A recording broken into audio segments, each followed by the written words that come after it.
Your Daily 180, 180 seconds of pure Bible study. What do you consider to be a blessing in life? We would not ordinarily consider persecution to be a blessing. But Jesus says in Matthew chapter 5, verses 10 through 12, that persecution for righteousness' sake is a blessing. It can produce joy in your life. And we need to understand how significant that really is. Well, that leads us to ask the question, why are the righteous persecuted? I mean, it's just not right. Righteous people should not be persecuted, but they are. And so we need to understand that the righteous are persecuted because there is a long-standing antagonism between God and Satan.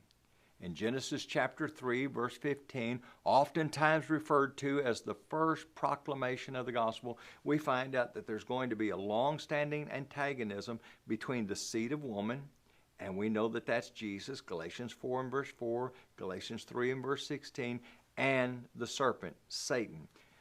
We read in John chapter 8 and verse number 44, he was a murderer and a liar from the beginning. And that conflict continues on to this very day. We read in 1 Peter chapter 5 and verse 8 that he's like a roaring lion seeking whom he may devour. Simply put, Satan is not a gentleman. He is out to destroy us.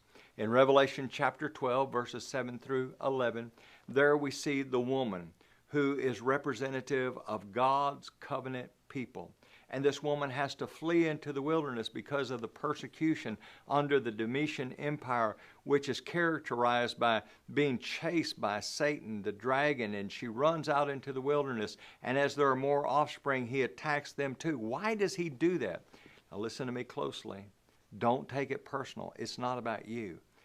Satan hates God.